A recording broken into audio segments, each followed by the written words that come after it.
আসসালামু আলাইকুম সুপ্রিয় ভাই ও বোনেরা, আশা করি আপনারা সবাই ভালো আছেন। আজ আমি আপনাদের সামনে কোয়েল পাখির ডিম কীভাবে রান্না করবেন সেই রেসিপিটাই শেয়ার করব। আশা করি আপনাদের কাছে এই রেসিপিটি ভালো লাগবে। তো চলুন, প্রথমে আমি চুলায় একটা পাত্র বসিয়ে দিয়েছি। এর মধ্যে আমি পরিমাণ মতো পানি দিয়ে দিলাম।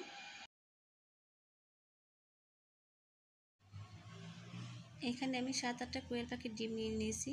তো ডিমগুলো আমার দীর্ঘদিন ফ্রিজে ছিল, সময় করে উঠতে পারিনি, তো এই রেসিপিটা রান্না করা হয়নি।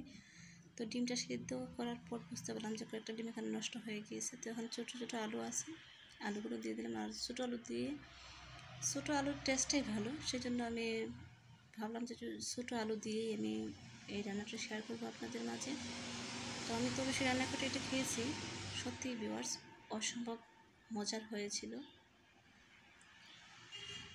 তো ডিম আলু একসাথে সিদ্ধ করে নেওয়ার পর আমি পাত্র থেকে নামিয়ে নিচ্ছি।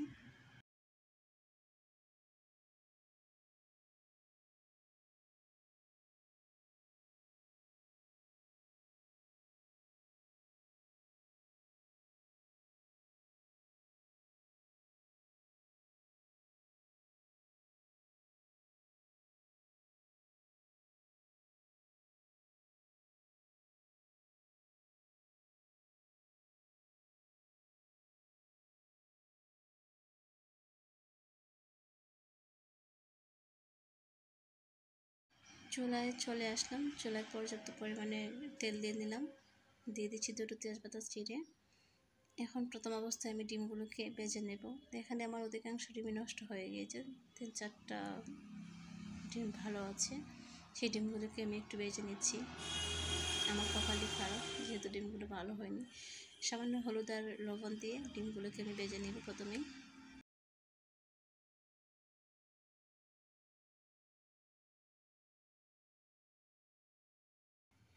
ডিমগুলো ভাজা হয়ে গেছে, আমি ঠিক এইভাবে ডিমটা ভাজবো। ডিমটা বেশি ভাজলে ডিমের স্বাদটা থাকে না, সেজন্য আমি অল্প একটু ভেজে নিচ্ছি।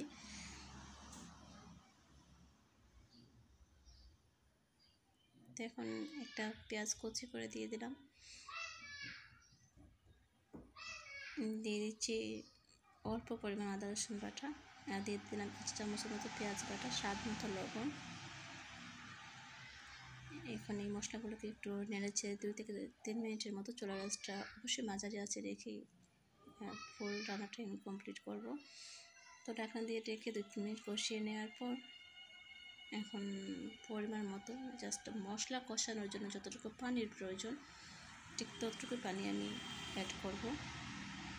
এখন মশলাগুলো দিয়ে দিচ্ছি। এখানে 1/4 টিস্পুনের মতো মরিচ, হলুদ পরিমাণ মতন, যেহেতু আমার ডিম কম, তো হলুদ, মরিচ, ধনিয়া, আর সাথে দিয়ে দিলাম যে তোমার এলাচ, দারুচিনি, লং, এগুলোকে আমি ব্লেন্ডার করে আগে রেখেছিলাম।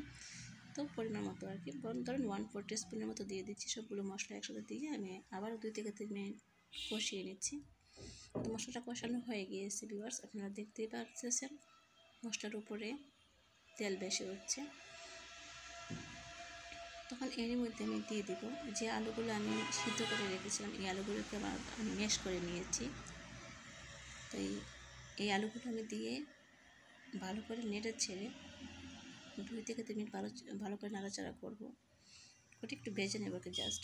তারপর আমি পরিমাণ মতো পানি দিয়ে এই আলুটাকে একটু রান্না করে নেব 3-4 মিনিটের মতন। ঢাকনা দিয়ে ডেকে দেব। আমার সাথে থাকুন আপনারা।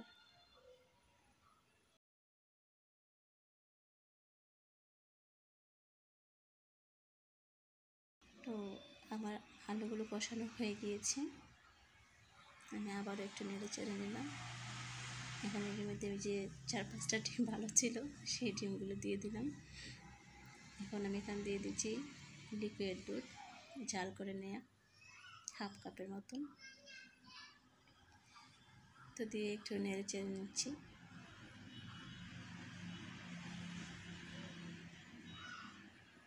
এখানে দিয়ে দিয়েছি আমি ভাজা জিরের গুঁড়ো 1/4 টিস্পুনের মতন, দিয়ে 3-4 মিনিটের মতো চুলার আঁচটা হাই হিটে দিয়ে আমি রান্না করে নিয়েছি।